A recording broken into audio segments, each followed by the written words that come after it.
All right, the Reds pre-match build-up show. It's been a very long time. Liverpool versus Brighton. Liverpool looking to hopefully take the commanding lead, obviously, in the Premier League table, top of the table, considering the big game after Liverpool's game on Sunday afternoon. Obviously, Arsenal playing Manchester City. But I'm joined by the two absolute legends, Connor from the Cop Council and Kev, who is obviously been very busy with his gigs and everything in Germany. Lads, but I'll get straight to Kev. Have you had a good week, mate? Hopefully, I've had I've had a great few weeks. I mean, I was over seeing you. I was in Warrington. I was in Birmingham. I was in Munich. I was in I was You're not on the you're not on the run, are you, lad? Nah, not in the run at all. Not yet, anyway. But no, man. No, it's been a good few weeks, dude. On Patrick's Day, we played 60,000 people in the middle of Munich, so that was pretty awesome. Happy days, mate. Happy days. Con, have you been alright? Have you been gigging downstairs with your nan? I wish. What was it? Breaking tables? I care when your nan through the table. I don't know. That would be some Monday Night Raw stuff if you're a wrestling fan anyway. Yeah, well, to be fair, we could do that any time. That's sad. Go ahead. We'll leave that for another show anyway. I know a couple of lads on YouTube, especially Liverpool lads, do a couple of WWE content as well. So try and get your nan into that as well. So we'll get straight into obviously the elephant in the room. Obviously, Xabi Alonso. Get your both lads' thoughts as well. But if you are watching on the repeat and you're new around here, hit that subscribe button. Make sure you head over to the Cop Council as well, and obviously Spider LFC, and follow. All the links are in the description as well, so it'd be muchly appreciated if you can do that. But Connor, Xabi Alonso, is it another case of Jude 2.0? When the news come out last night, I think it was I think all of us kind of fell in love with the idea of Alonso coming to us, but it looks like Alonso has made the sensible decision, putting aside our loyalty to Liverpool. But for me, when I look at it, I think it's a very sensible decision considering the absolute turmoil that Bayern Munich do find themselves at the minute. It looks like reports this evening Nagelsmann might be going back to, obviously, with Kahn leaving and the hierarchy as well, Con. But what's your feeling on that, mate? I think as everyone, I think we all fell in love with the fairy tale thought of course, Jurgen unfortunately going, and then having Xabi Alonso come in. Obviously, the work he's done at Leverkusen has been phenomenal this season. Obviously, before that as well, and I think all of us did genuinely think he would be the next Liverpool manager. But I think, obviously, the guy that we're probably going to talk about in a little bit is, again, another very good candidate to be the next Liverpool manager. It's, of course, in the world of managerial appointments at the minute, there isn't very much out there at the minute, I would say, in terms of the top bracket for what we could look for in a Liverpool manager. But again, I think as you said it, Mac, I think Alonso's chosen, the right thing. I think overall, I think now if he stays an extra year at Leverkusen, we'll get Champions League experience in that aspect, and then 2025 probably will go to Real Madrid when Ancelotti calls it a day. So again, it's disappointing in that sense, but I think, thinking about Ruben Amorim and thinking about his football and thinking about what could happen in the next 12 months at Liverpool is, I feel nervous about it, but I also feel excited about it because what he could bring to this Liverpool side, it's something we haven't seen for a very long time, especially under Jurgen. But of course, the data team love him. Michael Edwards loves him. So by the looks of things, Liverpool and Michael Edwards look like they're going to go for him, and hopefully it'll pan out okay for next season.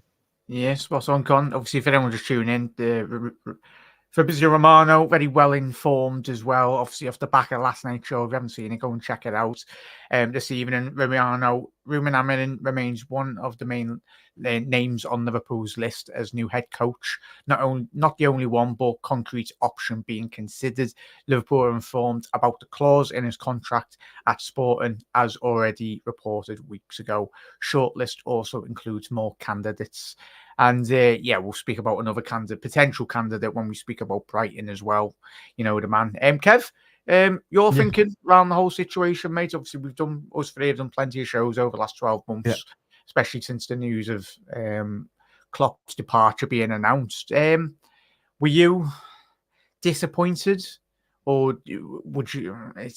What's your thinking around the situation and the news that we've had this evening, last night? I don't know. I got excited when it was kind of almost nailed on. When we were hearing it was kind of nailed on. I mean, geez, I was doing the Alonso sing-along song there a few weeks back and all, enjoying that. But you just, you get caught up in it. You get caught up in whatever comes out in the media. And, once you see Paul Joyce and go, posting what they're posting, it's the nail in the coffin kind of done. So then you move on. Like weeks ago, I have to go back to my thinking, who's there, who's good. Amorim, there's, we were all talking about De Zerbi a while back, but we're not looking at De Zerbi, or we're not thinking he's the greatest that he was because of Brighton's season this season, and, it's a hard one to kind of call because, on the other hand, I think for the wow on the pitch factor and just for the man management and all that, you'd probably want Amorim in there over, Xabi, because his man management is apparently, according to everybody else around,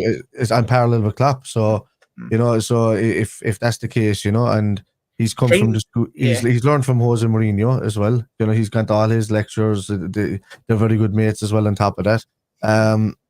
If you're taking the best bits of all of these managers and you're putting it into a guy like Amorim, and he's going to come to manage a team like Liverpool, then only good things can happen. You couldn't say the same thing if he went now and took over Chelsea, or if he went and took over United, because they're not there mentally. Whereas Liverpool are there ready to be taken over by the same type of kind of mindset of a manager.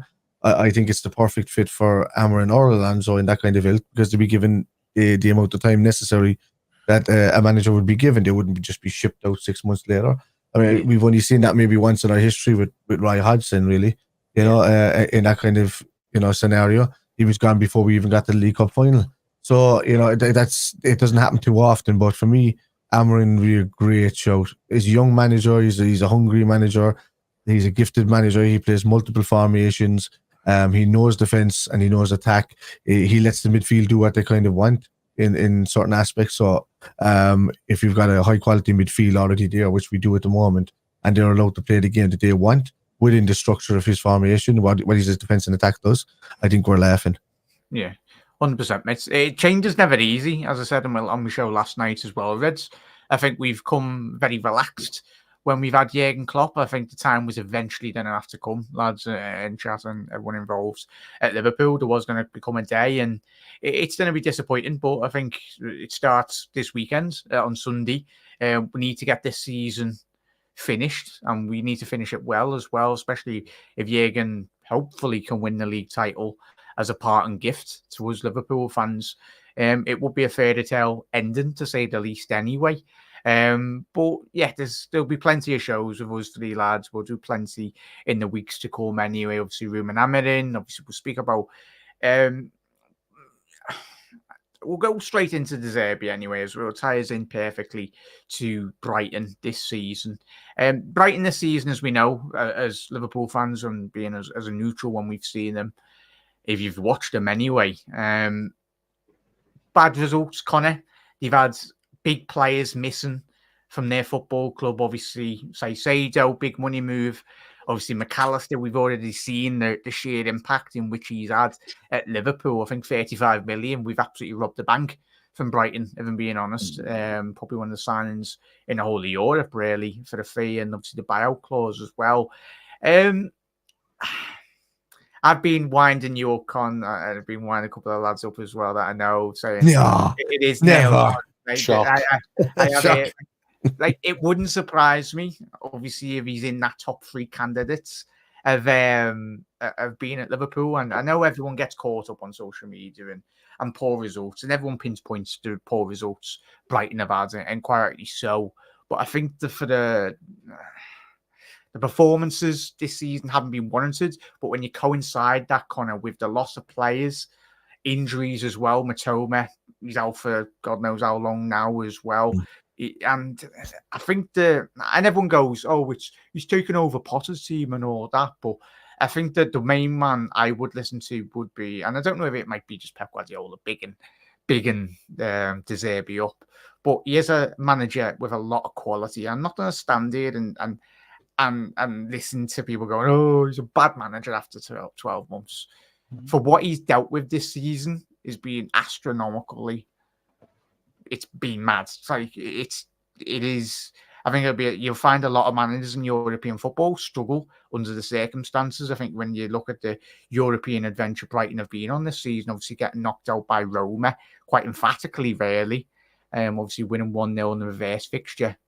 Con, are you a fan? I'm guessing you're not a fan by the facial expressions that you made. Look, and the conversations I've had with you. No, I am a fan of De Zerbi. I think De Zerbi is a very good manager. Do I think he's a Liverpool manager? No, I don't think he is. I think, look, he's a very good manager. And I think there's a reason why the likes of Pep Guardiola, Jurgen Klopp today in the press conference was heavily praising Roberto De Zerbi. But I think, again, with Liverpool, we've been under such a system under Jurgen Klopp. And we've probably got a bit too used to that over the years. But De Zerbi doesn't keep to one system. He's very much what players I have. Yeah, what players I have, I'm going to change to that system. And of course, obviously, if he has the same players week in, week out, obviously more rhythm and so on with the teams. But I do think though that he will go to Bayern Munich. Obviously, we've had a lot of conversation with Bayern Munich supporters over the last couple of months, obviously with Alonso. But I think De Zerbi will go to Bayern because I think Bayern's CEO, I think, is a massive fan of his as well. So you have to be a good coach or manager to have, again, the higher ups talking about it. But I think you're also right in the sense of, again, they've massively missed Caicedo and Maka in that Brighton team. But I think, look, they've been hit by injuries, obviously, like you said, Toma, Evan Ferguson's been in and out of the team. Again, I think they are Conno, as we know, and Kev, we spoke about with Brighton. They are very data driven. I think when you look around European football, the amount of players they bring through, it's no chance. They would have done their due diligence, really, bringing him into the football club poster Graham Potter. One thing to talk about it as well is Amram. Amram was, supposedly was meant to be a number one candidate to replace De Zerbi at Brighton. So that's exactly what you need. Yeah, like the data driven is there for Amram. It's the same there with De Zerbi. I think that Richard Hughes, I think, is a huge fan of De Zerbi as well. So, he will be on the list. I don't think he's going to be on the final list for Liverpool. If Amram isn't available, but it's just interesting then because it's when you do look at the, if it's not Amram, if it's not De Zerbi, who else could it be for Liverpool? And there's not many names on the list. And that's the dangerous precedent that you don't want to set yourself. Kev, fan, not a fan. I think a lot of Liverpool fans are not fans of De Zerbi, really, and I can understand where they're coming from, mate. But what's your 2 pence? Yeah, I know. He's a good manager doing what he's doing with Brighton at the moment. I mean, with the amount of injuries that they have and stuff, you have to kind of applaud what he's done there. With how much they've been limited this season. I mean, they lost a lot of players that were key for them last season and got them to where they were playing. And they were playing phenomenal football last season with the quality of players. You just have to think, what can De Zerbi do if he has got a quality of players with him? Does he want to shake it up, or does he want to leave players and play to their natural flair? And you could see by that aspect of what you said earlier that he likes to play the players that are available to him in positions that are available. So he will just change it up if need be because of the players that they've got available to him. So I don't know if that's kind of a good thing for Liverpool or a bad thing. We don't really want to be changing our starting 11 every bloody week because somebody's kind of had a bit of an off day. The problem with giving somebody the power of a team like this with an interchangeable mindset like that is that it can It can upset the balance of the team. It can upset where the team, you don't know who your starting 11 is anymore. You can probably guess who your starting 11 is out of the first 14 players at Liverpool at the moment. But if you're going to the point where it's 19 players, all of a sudden you don't really know who your starting 11 is, or people are being chopped and changed. You don't, like, it's been a different back line for like 4 or 5 games, not by injury reasons, but just because by testing stuff out or something went wrong, and it's just overthinking, because Pep Guardiola has been guilty of that in the past, no matter how good you are. Yeah. So I guess the same thing. I think somebody in the chat there said Xavi as well or something for manager. I wouldn't, because I have to look at the purpose. If I looked at Pep Guardiola when he was leaving, and going to Bayern Munich and then coming to Liverpool after that, I would have said no. Well, not no. It's just because he's done it twice with teams that already had a built team. And then would Pep Guardiola have done the same thing that Jurgen Klopp did, coming in with Mamadou Sakho and his backline, Balotelli, or any of these boys up front? He wouldn't have done the same thing. Is that the thing that we do find out, though, Kev? Like, at the minute, like, as Liverpool fans, just in whole European football, if you put Klopp and, of course, Guardiola to a side, like, we are now in an era of young managers coming. I want to see somebody younger. If not, you go for experience. You prize Ancelotti or you prize Zidane or somebody. You stick them in there and you say, right, we can steady the ship by bringing in a big name right now. And then just look at the way Mourinho's been cast aside as well. Yeah.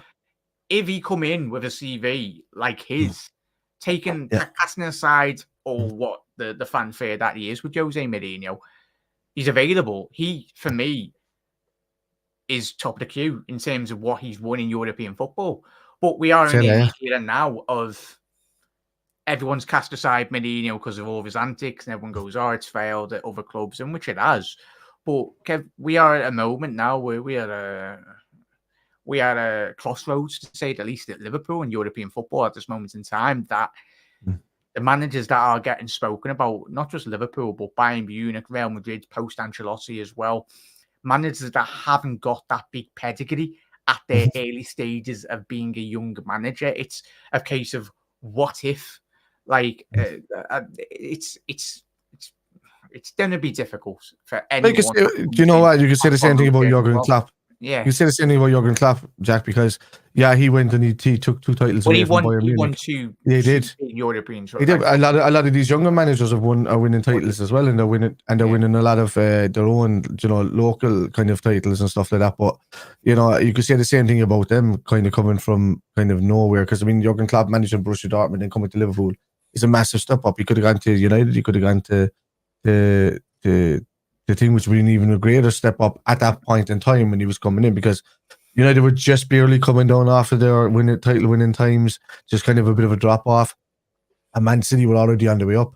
So he could have gone to any of these guys, but he didn't. He chose Liverpool because he's seen the project that works, that suited him, and I think vice versa, is Liverpool suited the project for him. So you got to, I think, look, Michael Edwards and them all have to do the homework. This is why you see a lot of people in the title saying, or a lot of these journalists putting up head coach and not manager, because Liverpool are no longer looking for a manager. They had a manager with Jurgen Klopp, which ran the whole show and everything. Hence why he's knackered. Hence why he's knackered. And now we got Michael Edwards, who's going to be the manager, let's say, of this, and then you're going to have a head coach who's just going to deal with the team. So these two are going to have to work in tandem, and it's got to be somebody that's going to come in and do it. People who's going to do it at a young age. Yeah, maybe Amorim, maybe. It wouldn't surprise me if Emery's name was snuck in there somewhere in the top 5 of those lists. I know he's doing well at Aston Villa, but surely he's got the ambition to go back to that kind of higher level again.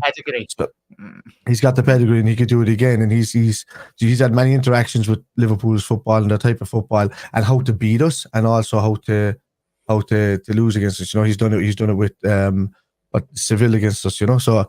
And he knows what's expected. So there's these guys that are going to sneak into the questions eventually.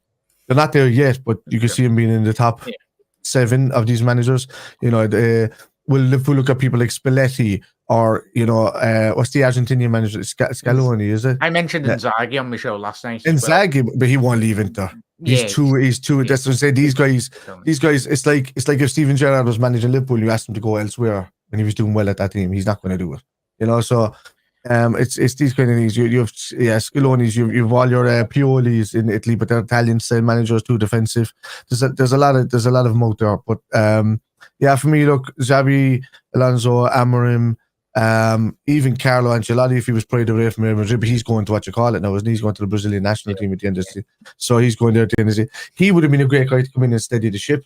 You know, he would have come in, perfectly played these formations, might have stayed for a season or so, and then said, right, I'm going to hand it off, like as an interim manager kind of style, and he would have handed it off to somebody else that was ready to go if Alonso was ready to go. That would have been a perfect thing. If Alonso said, I'm not leaving now, and you wanted Alonso later, you'd say, all right, get Ancelotti in, or you're somebody of that ilk in now and steady the ship and then get him in later, you know? Yeah.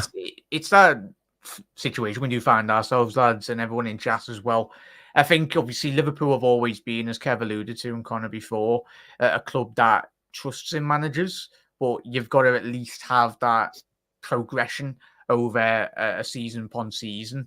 I think, obviously, Jurgen Klopp getting, was it European football in the second season or third season at Liverpool, but you're seeing instantly the football that Rodgers played. So it was the game against Tottenham that we played away from home. I think it was at Wembley at the time. And you're like, bloody hell, like you could see an instant impact there.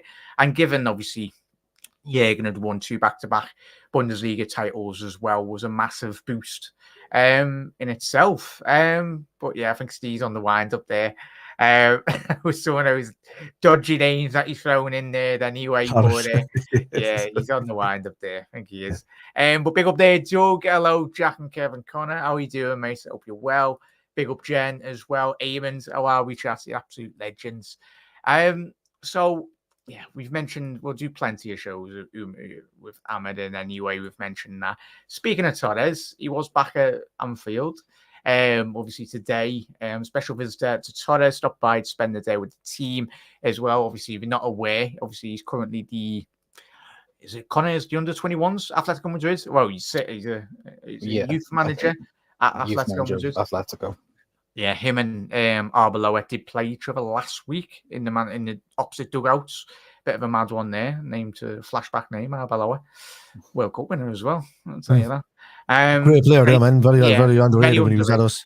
Yeah, I was going to say. 100%. Loves to fight with Carragher as well. Yeah. We won't get there. Kev, Brighton, you're not going to this game, right? No, I'm not going to this game. It's one of the lads going to this. Jack, after this week, lads, I'm gone again. Sorry, but I'm gone. Yeah, next Friday, I'm going to Portugal for 2 weeks, so I'll see you later.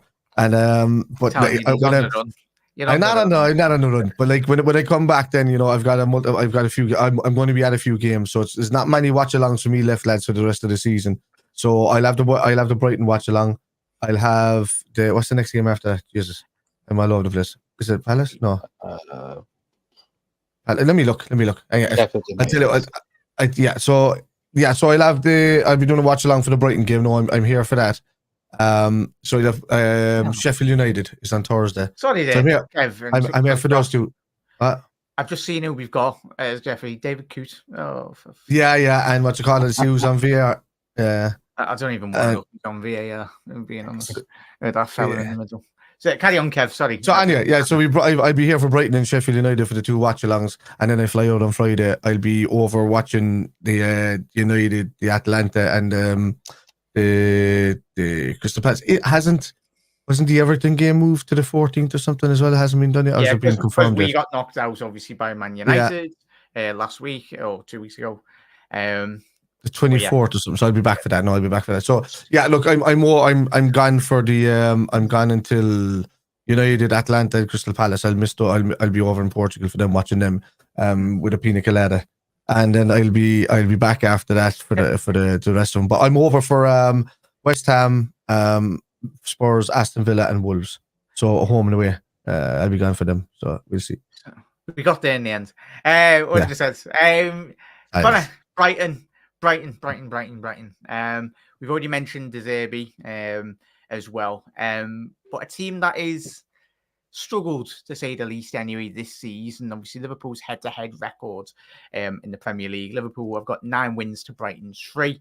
And obviously, the last couple of meetings that we've had, the last fixture that we did have against them was obviously the 2-2 away. And obviously, they did beat us in the 29th of January, 2-1 as well. And we've been looking at the results, Liverpool haven't won in the last 4 games against Brighton. Obviously, we had that mad And that game, 3-3 at Anfield on the 1st of October in 2022, was, I think, was that the game me and you went to? Me and Connor. yeah, kind of. Like, no. Yeah, we went. Yeah, we went Okay. to. That was like the early stages of the season as well. Yeah, because obviously that weekend, I remembered it very clearly. I think we all do. City dropped points that weekend as well. It was that back-to-back weekend where Liverpool, for 2 weeks on the run, failed to pick up points. Well, to get 3 points when City dropped points against Palace, and there was someone else as well. Confident, Con, going to this game? No, no, I am.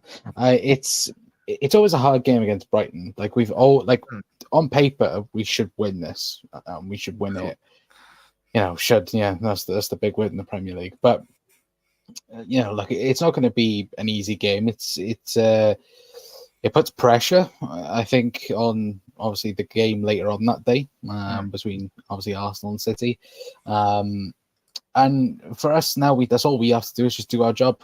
And obviously that sounds more simpler than what it is, but Liverpool have to get 3 points. That we can't afford to draw and not take the opportunity again, because like you said, Mackie, it's Liverpool did that too many times in that season. We were challenging City 2 seasons ago when again we needed so many points off the back end of the season. I think we dropped 4 points in the second half of the season, going for the quadruple in that season, which again is outrageous, but the fact we didn't win it by doing that.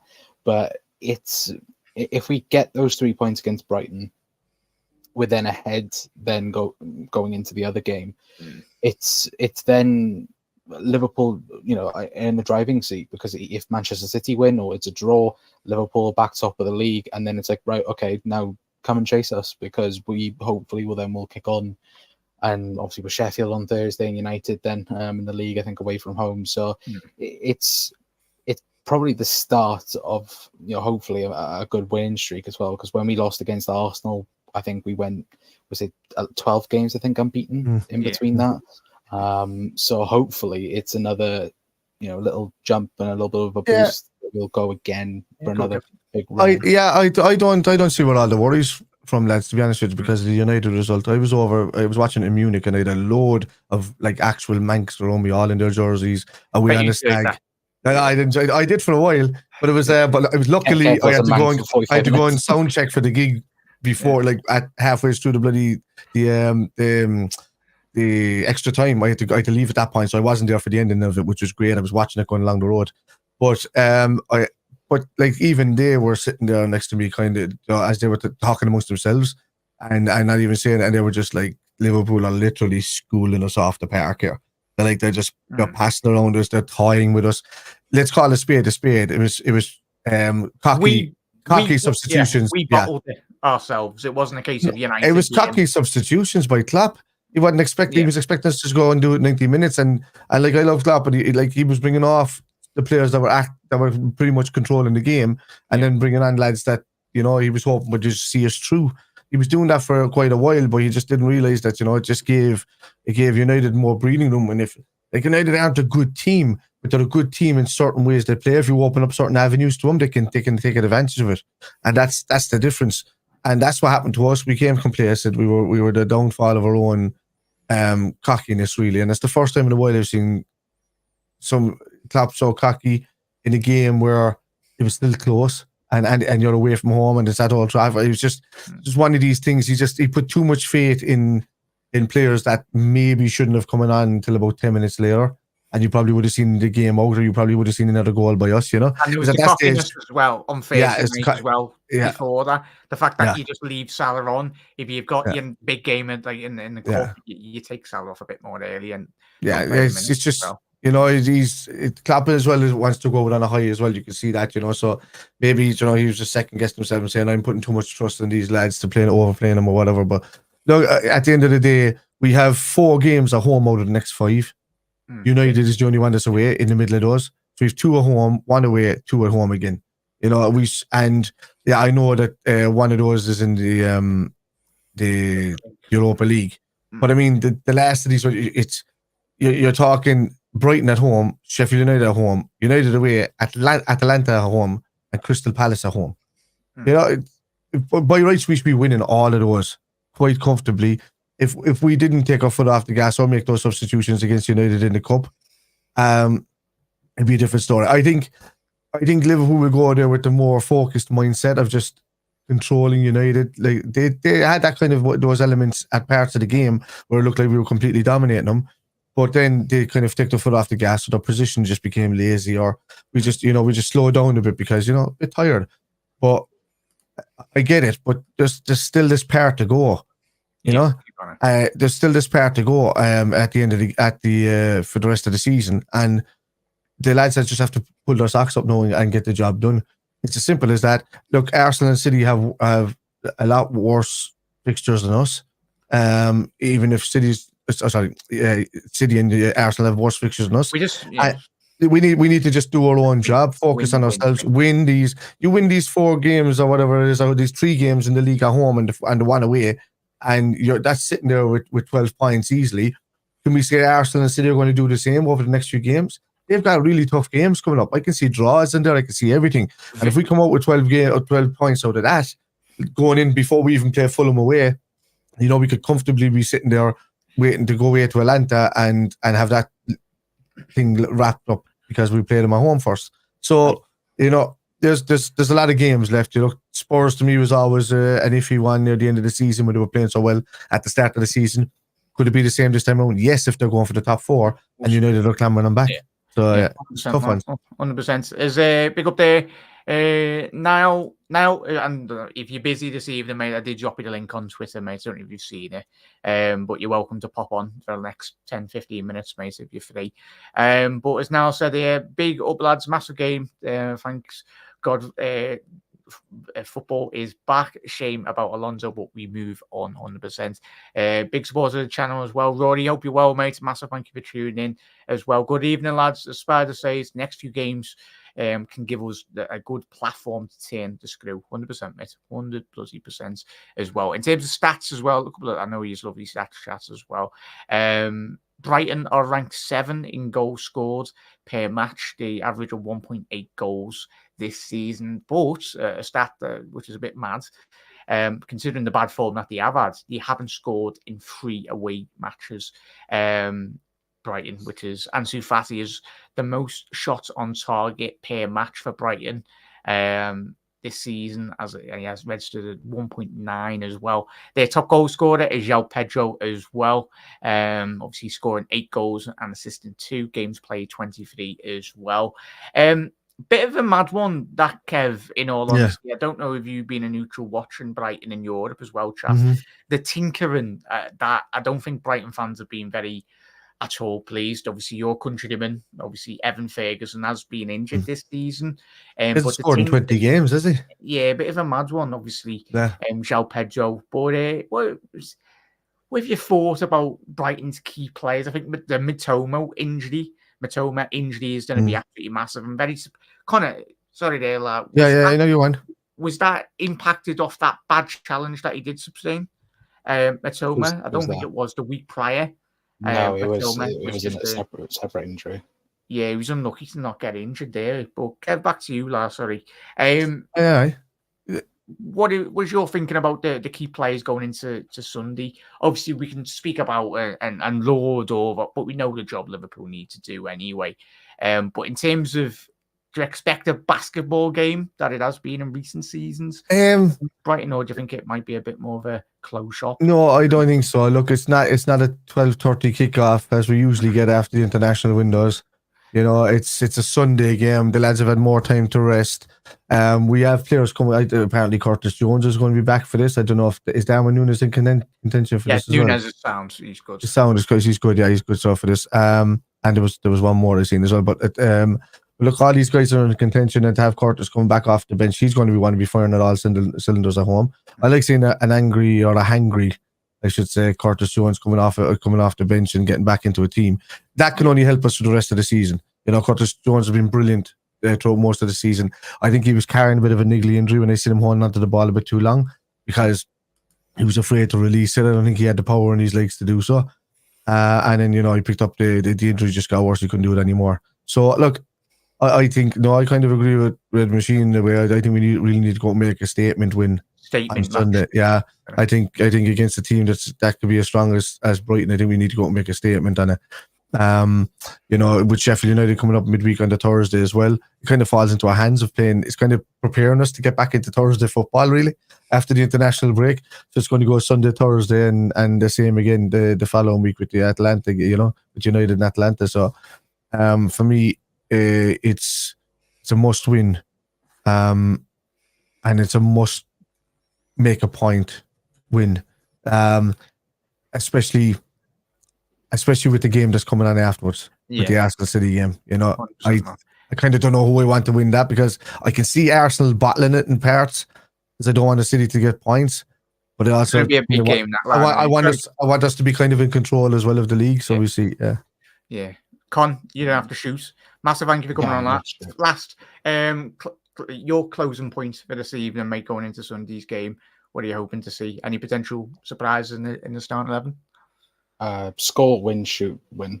All right, Michael Owen, calm it, lads. Oh, Michael, calm down. Oh. No, get 3 points. Doesn't matter if it's 1-0, 2-1, 3-1. Like just get 3 points, and just kickstart. Hopefully, we're in the league from there. Yeah, you live this evening, mate, so everyone can send over. Are you live, Con? Am I lagging? Oh, he's already got. In a bit, Con, lad. Yeah. I think he's live this evening, chat at 9. So please, if you're not doing anything this evening at 9, go and check him out. So the links are to Connor's channel. That is the Cop Council as well. Me and you, Kev, solo. The mad duo that it is. Anyway, what the fuck did he got to? Connor, I'm still looking for him. Connor, it's probably in my kitchen. Yeah. In a bit, Connor. Well, massive thank you for coming on, mate. Red Machine has gone 4-1.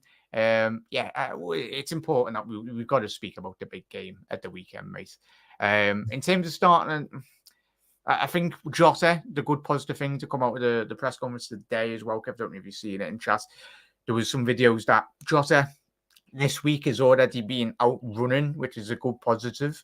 Pacetic will be with the under-21s this week. Jürgen did say so. He's slowly but surely coming back.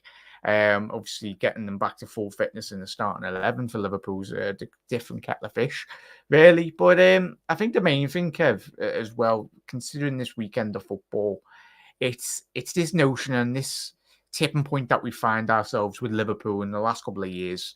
The juggernaut that is Manchester City, the 150 whatever charges they got anyway. It's these weekends that have really done my head in, Kev.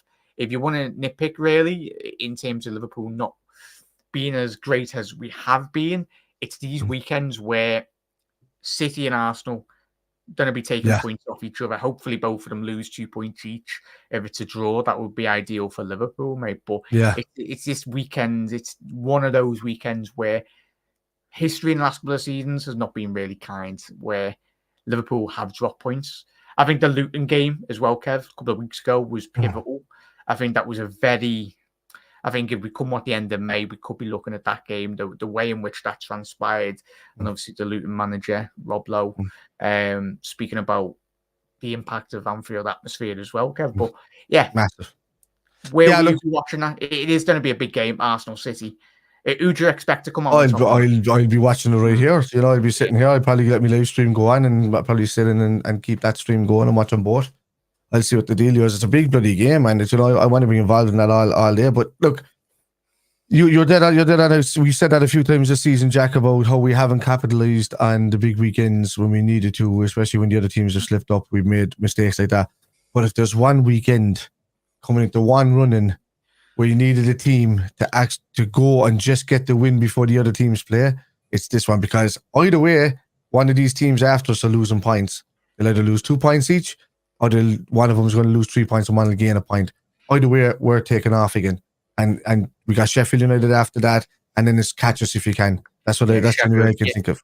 If we can get that, obviously we not to jump ahead, mate, but we're fans at the end of the day. All of us, we can jump ahead. United, that is the big one on the 7th in a couple of weeks. But we've got to pick up the points this weekend, mate. I think in the league, I'm not worried about United.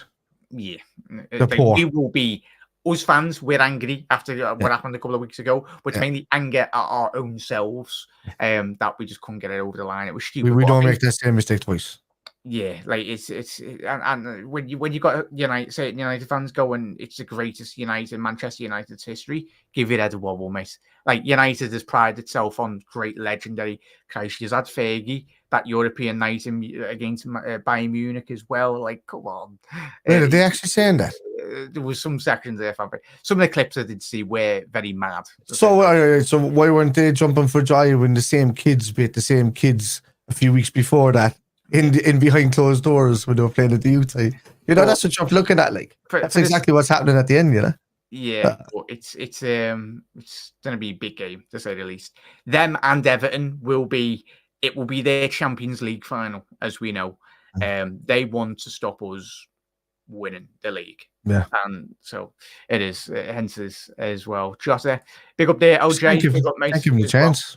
Jota involved with ball training the last 2 days. His knee had recovered quick, and we know Jota and Matip don't need time to settle in as well. I'd like to LJ, I think all of us, mate. I think me and Kev, Matip's been one of my favourite players in the Jurgen Klopp era. I think he's been massively disrespected for people outside of Liverpool. I think when he has been fit, he's been certainly in the top 5 of European centre-halves when he's been in his peak form as well, for me. But I'd like to see Matip back, even if it's for one game, and he can play an important role, but I don't think he'll be back. But if he is, it'd be a massive boost come the last 10 games that we got in the league as well, Kev. There was 2 best free transfers in history, and Liverpool got on board around the same time. Yeah. So that'll tell you, and that's Matip and Milner. So we've had 2 of the best free transfers that history has seen. And if you want to count another one into that, which I always will count it into that because they can give me all. No, Gary Mack was great, I know that. But actually, Andy Robbo. Because Kevin Stewart, in the same day, come on, lads. In the same day, Kevin Stewart went for 8 million and Andy Robbo came for 8 million.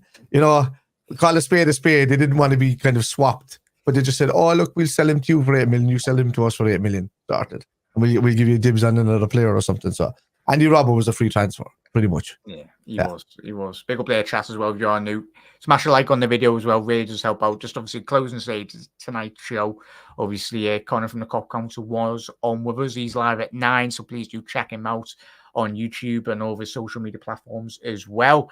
It's for me, and this debate has been raging for weeks, Kev. Who would you rather to win? Would you rather City lose, considering their experience of what we've become? But and I know you know me, Kevin. Everyone that even the Arsenal mates have said to me, "Jack, calm it, lads." with me, just with Arsenal, because until I see proof of this weekend of Arsenal beating Manchester City, it will still be the Arsenal that I seen last season. You were ahead, you were at the top of the league for 75% of the time. But as is the genie in the bottle, when City just get out of the bottle and just go for it, and experience for me, Kev, will always win over youth in terms of youth. And who do you want to win? Because the way you look at it is, if Arsenal win, they've been absolutely amazing. Let's not beat around the bush, really. For me, and my bitterness, not that I've got a bitterness to Arsenal, but some of the fans are a bit mad. And they are a historic club as well. And there's a bit of bitterness to me, the way in which they treated Arsene Wenger, the back end of his tenure. For a man that's won 3 Premier League titles, relax, show him a bit more respect. Who do you want to win, Kev? The best result is, of course, a draw, but in your heart of hearts, it's surely got to be City getting beat. It's got to be City dropping points at some point. So I think maybe a draw is better for everybody. They draw, I think it suits us. I mean, if they draw, Arsenal go 65, we win, we go to 67. It's in our hands. Then Arsenal have, City do have games coming up, but Arsenal have Brighton's and so shut up, I will. Yeah, Scouser.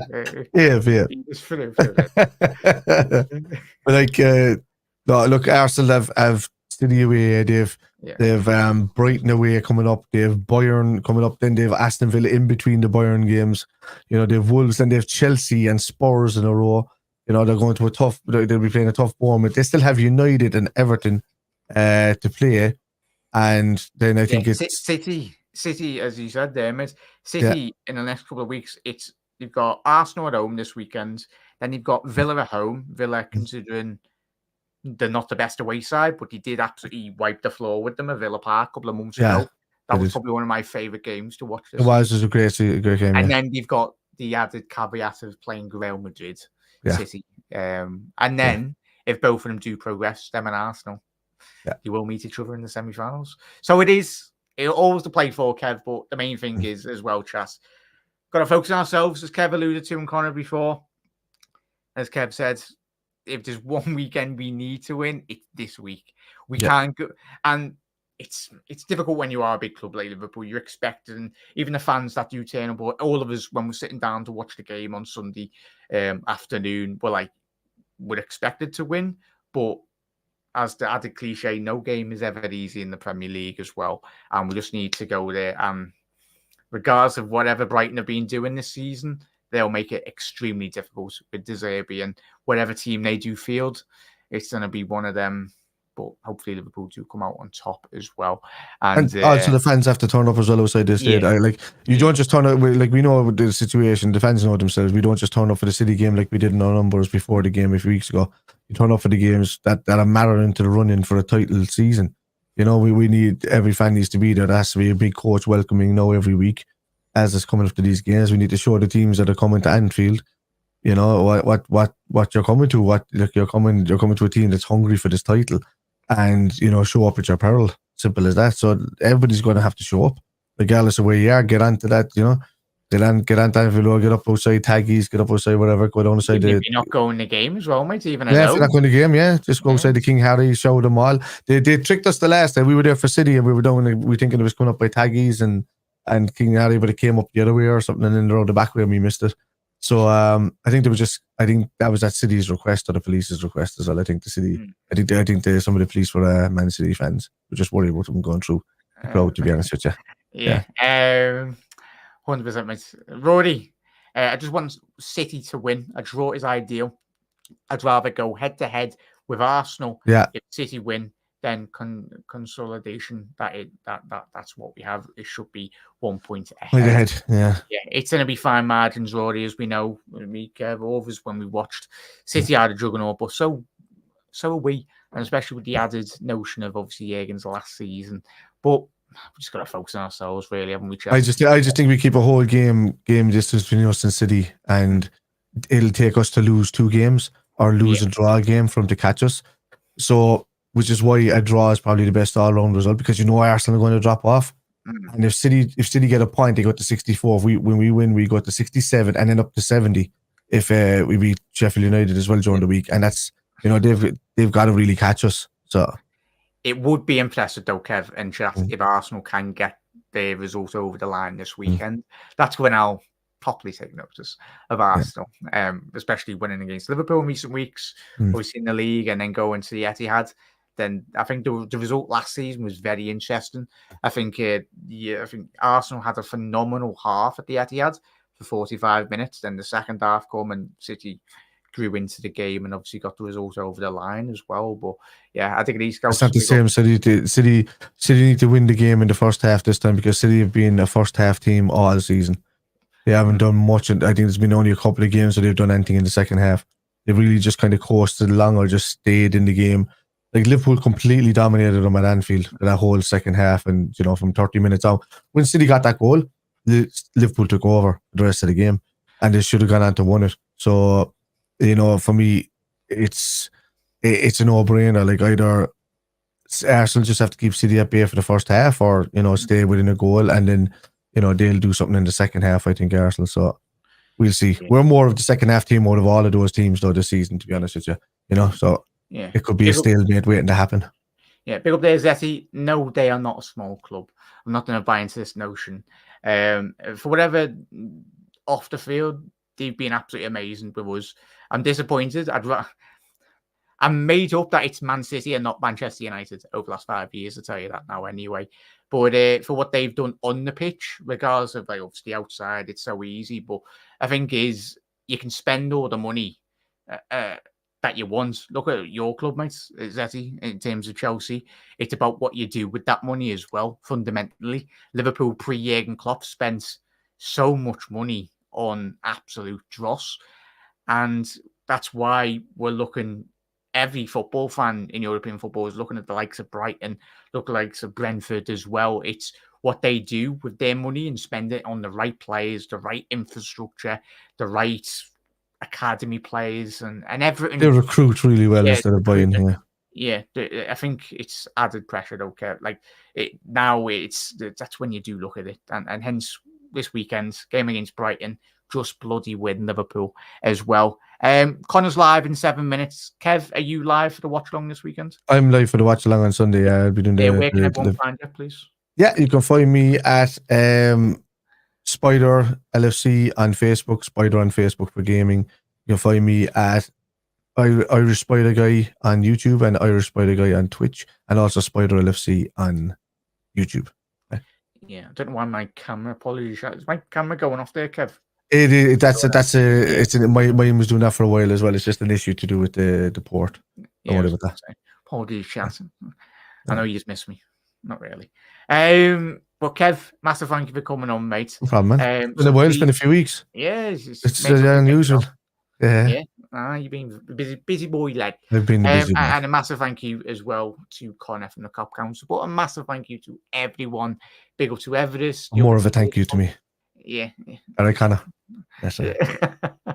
Avens as well. Rory, the absolute legend. Scouse, Zetty as well, that has just tuned in. Massive thank you as Rory. You too, man. Look after yourself, mate. Up. I know not everyone can tune in, and big up there, Eamons, Everest. And Everest, I know you were speaking a couple of weeks ago when I was speaking to you. Hopefully the job hunt is going. Good review, my good mates, as well. Keep it out up, lad. I'm pretty sure. And hopefully you've got the job, mates, that you were speaking about a couple of weeks ago. Now, I do remember you anyway. And big up there, Steve, as well. Doug, every single one is Jen as well. You're absolute legends. But we know the job in task. And that is just bloody win Liverpool this Sunday, wherever it is. Yeah, whatever scoreline. Hopefully it's a big one with the goal difference. I doubt we'll have a league title on goal difference, but you bloody never know with this Premier League. Kev, absolute legends. Enjoy the weekend, mate. And every single one of you will be live tomorrow at 7:45. Just on a quick look anyway. We might do a watch along. I think we will. We know Liverpool. Do you know when you're in group chats as well? Chat, bloody hell. I'm trying to bloody look at the game tomorrow. That's live. That should be live in the Premier League. So, is it that one? So yeah, one is it the Villa?